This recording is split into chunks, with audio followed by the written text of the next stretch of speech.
Buenas tardes, profesor.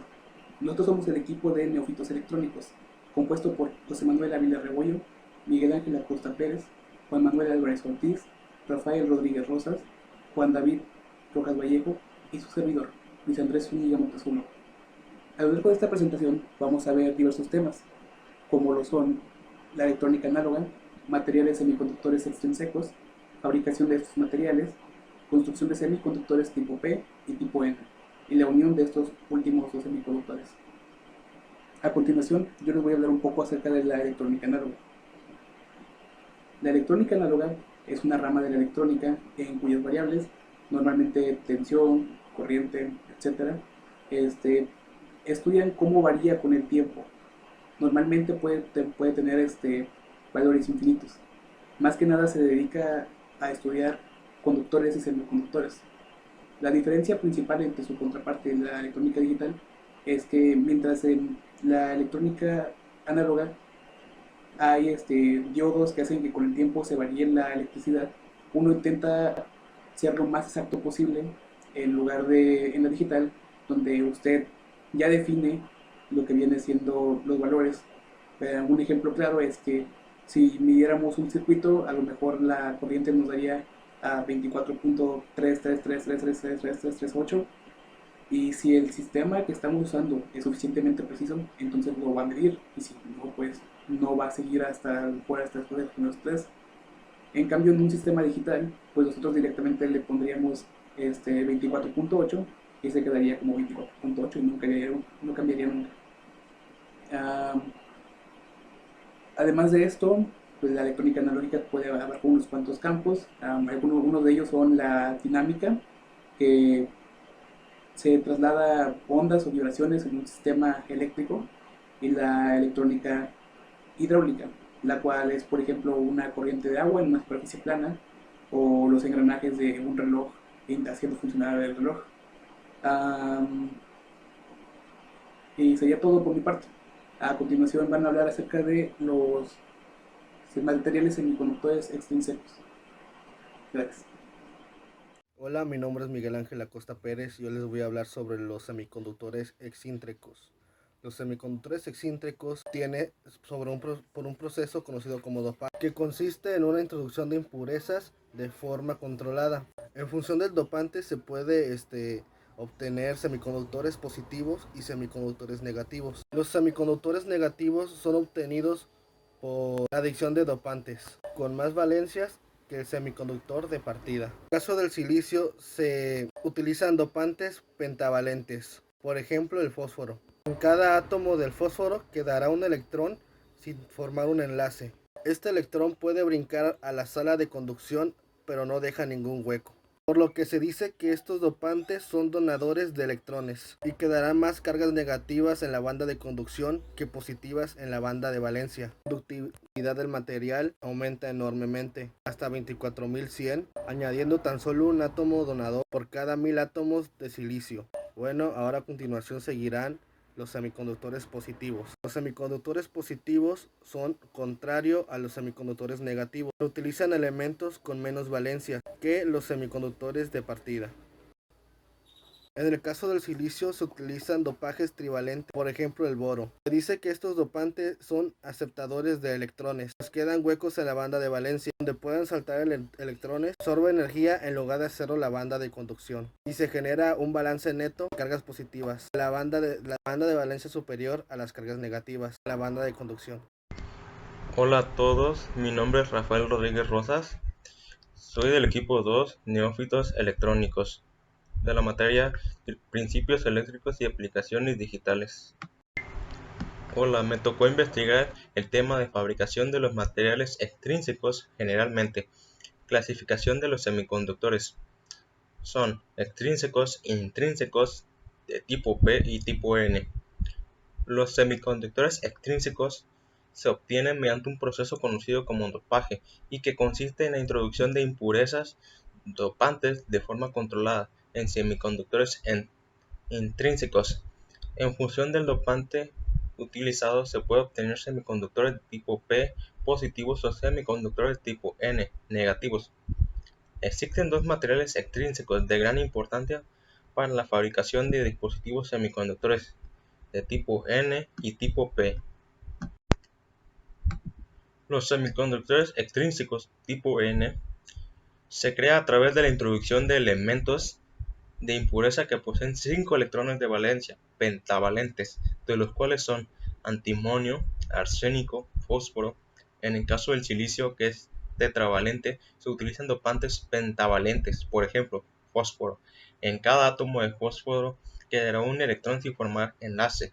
Este electrón puede saltar a la banda de conducción, pero no deja ningún hueco, por lo que se dice que estos dopantes son donadores de electrones y que harán más cargas negativas electrones en la banda de conducción que positivas. Huecos en la banda de valencia. Los electrones libres se deben a la impureza añadida, se sitúan en el nivel de energía en donor.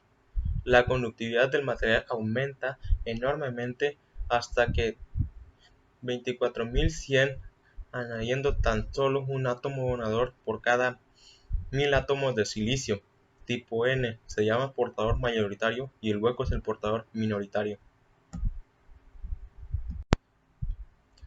Semiconductores extrínsecos tipo P. Se crea a través de la introducción de elementos de impureza. Poseen 3 electrones de valencia, que son boro, galio, indio. En el caso del silicio se utilizan dopantes trivalentes. Por ejemplo, el boro. Se dice que estos dopantes son aceptores de electrones, pues quedan huecos en la banda de valencia, donde pueden saltar electrones que absorben energía en lugar de hacerlo a la banda de conducción. Se genera un balance neto de cargas positivas, que son los huecos, en la banda de valencia superior a las cargas positivas, que son los electrones. En la banda de conducción, material de tipo P es el hueco, es el portador mayoritario y el electrón es el portador minoritario. Buenas tardes, tengan todos ustedes. Mi nombre es Juan Manuel Álvarez Ortiz. Soy parte del equipo Neófitos Electrónicos y hoy voy a hablarles de la construcción de semiconductores de tipo P. Para empezar, quisiera hablar antes de los semiconductores como tal. Los semiconductores son elementos que tienen una conductividad eléctrica que es inferior a los conductores metálicos, pero es muy superior a un buen aislante. El semiconductor más utilizado es el silicio, ya que, además del oxígeno, es el elemento que más abunda en ese planeta. Los átomos de silicio tienen su orbital externo incompleto, con solo 4 electrones de valencia. Estos átomos forman una red cristalina, en la que cada átomo comparte sus 4 electrones de valencia con los 4 átomos vecinos, formando así enlaces covalentes. Al igual que los semiconductores de tipo N, los semiconductores de tipo P se obtienen al añadir cierto tipo de átomos al semiconductor, para poder así aumentar el número de portadores de cargas. Además de esto, también se le agrega una impureza trivalente. Esto son átomos de 3 electrones de valencia, ya sea aluminio, boro o galio. Cada uno de estos comparte uno de sus electrones de valencia con la misma impureza. Así es como tendríamos 7 electrones de valencia, lo que significa que aparece un hueco en el orbital de valencia de cada átomo trivalente. A un átomo trivalente se le puede llamar también impureza aceptadora, porque cada uno de los huecos que contribuye puede aceptar al menos un electrón libre durante la recombinación.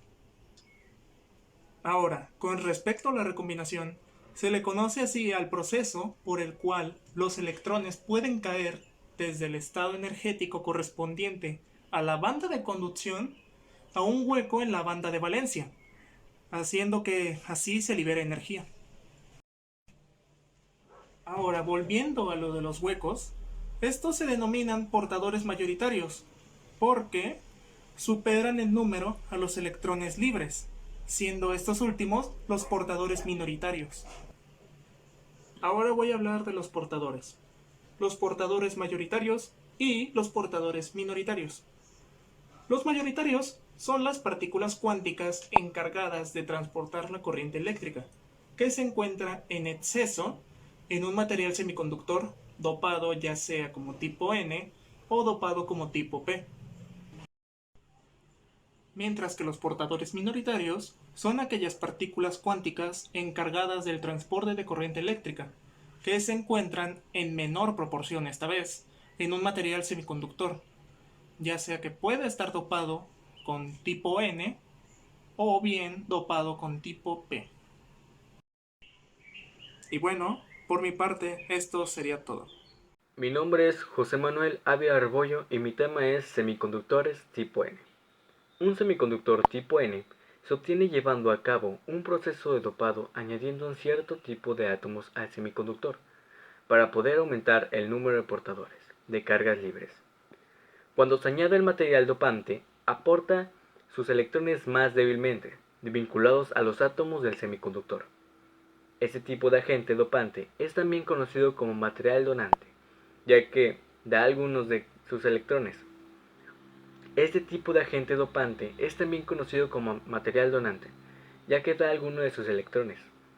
El propósito del dopaje tipo N es el de producir abundancia de electrones, portadores en el material. Para ayudar a entender cómo se produce el dopaje tipo N, considérese el caso del silicio. Los átomos del silicio tienen una valencia atómica de 4, por lo que se forma un enlace covalente con cada uno de los átomos del silicio adyacentes. Si un átomo con 5 electrones de valencia, tales como los del grupo 15 de la tabla periódica, fósforo, arsénico, antimonio, se incorpora a la red cristalina en el lugar de un átomo de silicio, entonces ese átomo tendrá 4 enlaces covalentes y un electrón no enlazado. Este electrón extra da como resultado la formación del electrón libres. El número de electrones en el material supera ampliamente el número de huecos. En ese caso, los electrones son los portadores mayoritarios y los huecos son los portadores minoritarios. A causa de los átomos con 5 electrones de valencia tienen un electrón extra que dar. Son llamados átomos donadores. Nótese que cada electrón libre en el semiconductor nunca está lejos de un ion dopante positivo inmóvil, y el material dopado tipo N generalmente tiene una carga eléctrica neta final de 0. Buenas tardes, yo soy Juan David Rojas Vallejo y voy a explicar la unión NP en el tema de semiconductores. Una vez que se han fabricado los materiales semiconductores N y P, estos se unen mediante medios mecánicos y se forma la unión NP, que se denomina de esta manera por obvias razones, es decir, negativo y positivo, un ánodo y un cátodo. Una vez que se ha realizado este proceso, es creada una barrera de potencial de la cual podemos obtener un valor específico de voltaje, ya que, como se explicó a inicios del curso, el voltaje no es más que una diferencia de potencial. Para explicar de una manera mejor el fenómeno de la unión NP, es necesario definir algunos conceptos importantes que juegan un papel fundamental en el funcionamiento de esta. La primera etapa de este fenómeno consiste en la creación de la unión, para lo cual se necesitan los materiales semiconductores N y P. El material semiconductor N contiene en su mayoría iones negativos, mientras que el material semiconductor P, iones positivos. Como ya se mencionó con anterioridad en el video, al material del tipo P se le agregan impurezas trivalentes que forman deficiencias de electrones que vamos a llamar huecos o agujeros. Por otro lado, al material tipo N se le agregan impurezas pentavalentes que aumentan la conductividad que existe dentro de este material semiconductor. Para que la unión funcione de una manera correcta, se rige bajo las leyes de Coulomb. Esto permite que el sistema se encuentre en equilibrio y que no haya un desborde de electrones y que tampoco una deficiencia de ellos. Las impurezas en el material tipo N permiten que los electrones que ya se encuentran excitados por la tensión que ya ha entrado al circuito se puedan transportar a la banda de conducción, que es un producto de la unión NP. Los electrones que han sido capaces de llegar a la banda de conducción están listos para difundirse en la unión y combinarse con los agujeros creados en el material tipo P por medio de sus impurezas. Una vez que ha sucedido esta combinación, es decir, que los electrones han llenado los agujeros del material tipo P, se crea un ion negativo y se deja un ion positivo en el material tipo N. ¿Esto qué quiere decir? Que se crea una región de deplexión cuya función es evitar el paso de más electrones hacia la combinación, a menos que exista una polarización directa sobre esa unión.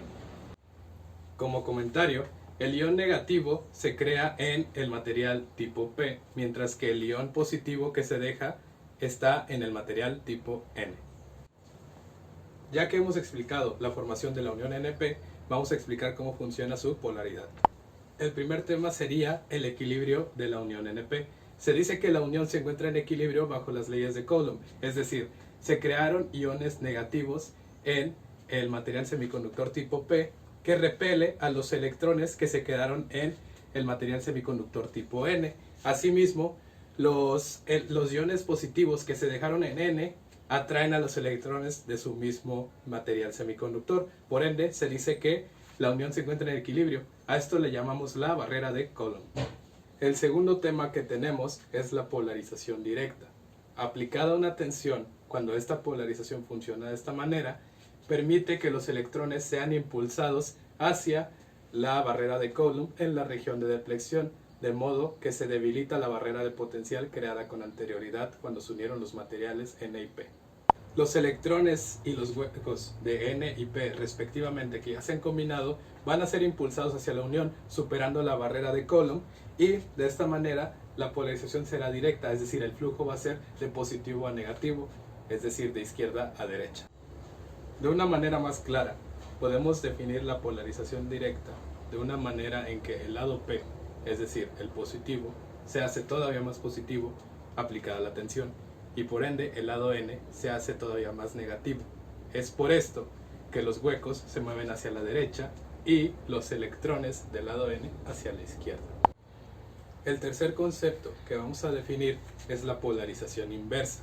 En la polarización inversa, tal y como lo dice su nombre, ocurre lo opuesto a la polarización directa, puesto que en estos casos una tensión aplicada al circuito no impulsa a los electrones o a los huecos hacia la banda de conducción o a la unión, por decirlo de alguna manera, sino que todo lo contrario, los impulsa fuera de ellos.